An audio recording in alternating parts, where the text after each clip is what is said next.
नमस्कार दोस्तों, स्वागत है आप सभी का मेरे यूट्यूब चैनल आभा द्विवेदी ऑफिशियल में।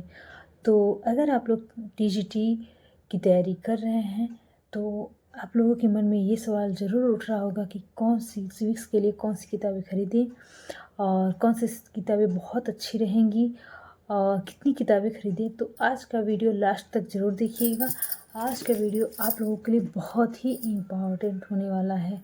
मेरा मानना है कि आप सही किताब लीजिए, कम लीजिए लेकिन अच्छी किताबें लीजिए। और बहुत बुक रखने से आपका कॉन्सेप्ट क्लियर नहीं होगा।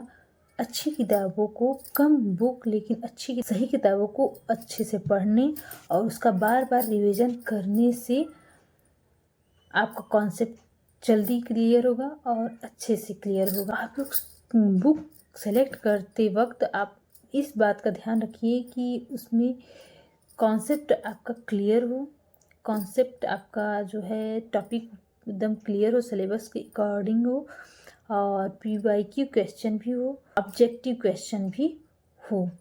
तो इस बात को ध्यान में रख कर आप लोग बुक को खरीदिए। कितनी किताबें खरीदिए तो हम आपको बता दें। पहली किताब आपकी कॉन्सेप्ट को क्लियर करने के लिए, कॉन्सेप्ट पर मजबूती बनाने के लिए होनी चाहिए, जो कि एनसीईआरटी बेस्ड होनी चाहिए। एनसीईआरटी से क्या होता है, वो आपके संविधान, मौलिक अधिकार, कर्तव्य, कार्यपालिका, न्यायपालिका, संघवाद, अंतर्राष्ट्रीय संबंध, इन सब चीज़ों को मजबूत करता है।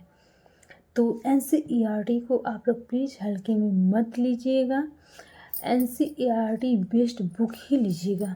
दूसरी बुक जो आपकी होगी वो होगी टीजीटी के गाइड के लिए,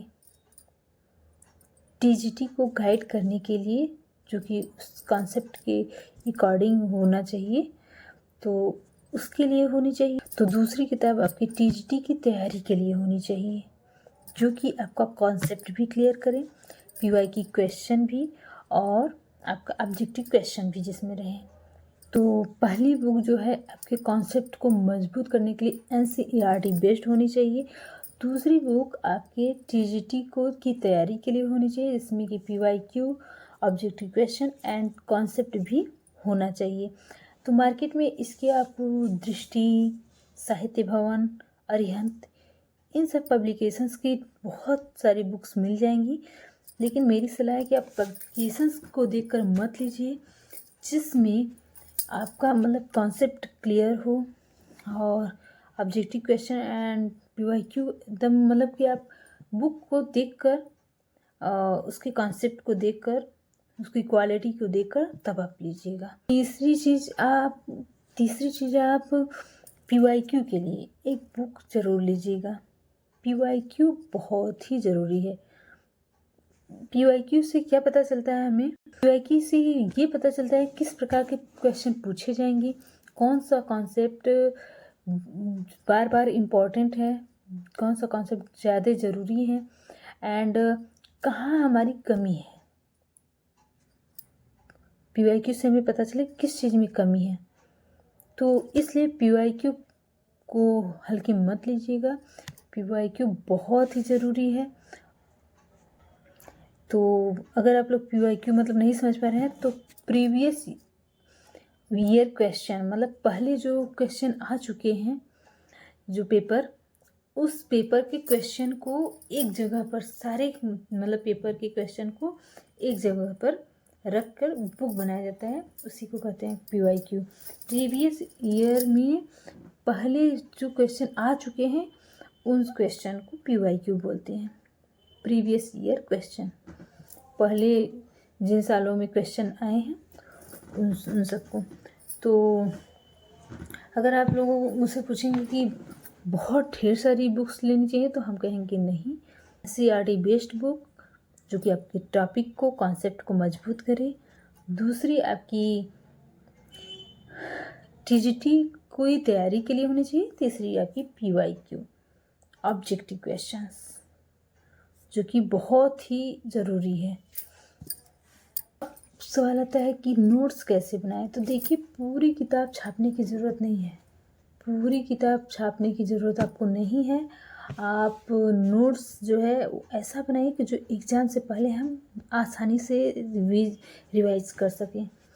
और आपको बता दें, रिवीजन सबसे ज़्यादा ज़रूरी है, चाहे वो कोई भी एग्ज़ाम हो, रिवीजन सबसे ज़्यादा ज़रूरी है। पहला रिवीजन जो है वो कॉन्सेप्ट को क्लियर करने के लिए रिवीजन होना चाहिए। दूसरा रिवीजन आपको क्वेश्चन लगाने के लिए होना चाहिए, क्वेश्चन लगाने के लिए।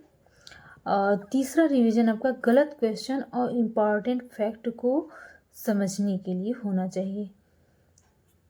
तो रिवीजन सबसे ज़्यादा ज़रूरी है। और एग्ज़ाम से पहले पीवाईक्यू और शॉर्ट नोट्स जो आप बनाए हैं उसका रिवीजन सबसे ज़्यादा ज़रूरी है। तो एक और बात बहुत ज़रूरी बात कि आप जो ग्रेजुएशन में आपका अगर पॉलिटिकल साइंस रहा है तो उसकी कॉन्सेप्ट का भी रिवीजन बहुत ज़रूरी है। अगर वो आप कर लेते हैं तो अति उत्तम हो जाएगा। अगर कोई टॉपिक डिफ़िकल्ट है तो आप उस टॉपिक को पढ़िए और उस पर ऑब्जेक्टिव क्वेश्चन लगाइए। देखिए, क्वेश्चन रटने से तैयारी पूरी नहीं होगी, हमें उसको समझना है और उस पर क्वेश्चन सॉल्व करना है, फिर देखते हैं कि उसमें कितनी कमी रह गई है। इस तरह से हमें अपनी तैयारी करनी है। पहली बुक आपकी कॉन्सेप्ट को क्लियर करने के लिए होनी चाहिए जो कि NCERT बेस्ड हो। दूसरी बुक आपकी TGT की तैयारी के लिए होनी चाहिए। और तीसरा PYQ जो कि बहुत ही ज़रूरी है। तो हम मेरी सलाह माने तो बहुत सारी बुक नहीं, हाँ 2-3 बुक आपके लिए बहुत ज़रूरी है। अब सबसे आखिरी बात, जो बुक आप पढ़ रहे हैं पहले उसको पूरी तरह से पढ़ लीजिए और उसका रिवीजन कर लीजिए। और उसको पहले उसका कॉन्सेप्ट क्लियर कर लीजिए। 10 किताबें आधे पढ़ने से अच्छा है कि हम 2-3 किताब ही पढ़ें, लेकिन पूरी अच्छी तरह से पढ़ें। तो आज का वीडियो आपको कैसा लगा प्लीज़ कमेंट करके ज़रूर बताइएगा। अगर आपका सब्जेक्ट सिविक्स है और आप चाहते हैं मेरे साथ डे 1 से पढ़ना तो प्लीज़ आप लोग कमेंट करके ज़रूर कहिएगा, बताइएगा। और अगर वीडियो अच्छी लगी तो लाइक कमेंट एंड शेयर करिएगा। तो आप लोगों को बहुत बहुत धन्यवाद। फिर मिलेंगे अगले वीडियो में। एक थैंक यू।